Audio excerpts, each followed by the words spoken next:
Cinema ద్వారా message అంటే దైవం లేదు అనే భావన ఉంటుంది. ఈ దేశం మీద దైవభక్తి లేదు, ఈ దేశాన్ని మనం కొల్లగొడతామనే వాళ్ళు ఉంటారన్నమాట. వాళ్ళను దైవం ఉన్నాడు అని తెలియజెప్పే సినిమానే ఇది బోయపాటి సినిమా, బాలకృష్ణ గారు అది చేసినారన్నమాట. నార్త్ ఇండియాలో కూడా ఎట్లా ఉండే అవకాశం ఉంది రెస్పాన్స్? మొత్తం టోటల్ వైడ్గా దేశవ్యాప్తంగా హైలైట్ అండి, దాని గురించి నో డౌట్.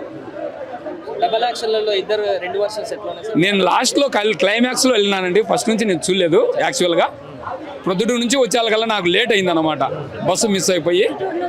ప్రొద్దుటూరు నుంచి అదే పనిగా ఇక్కడ గెటప్ వేయాలి. హైదరాబాద్లో కూడా ఒక జూనియర్ బాలయ్య పొద్దుటూరు నుంచి వచ్చినాడు అని నిరూపించుకొని కొన్ని మీతో పరిచయాలు పెంచుకొని ఉండాలనే ఉద్దేశంతోనే వచ్చాను అనమాట. నేను లాస్ట్ క్లైమాక్స్లో వెళ్ళినానండి. క్లైమాక్స్లో వెళ్ళినా కూడా నాకు సినిమా అర్థమైపోయింది.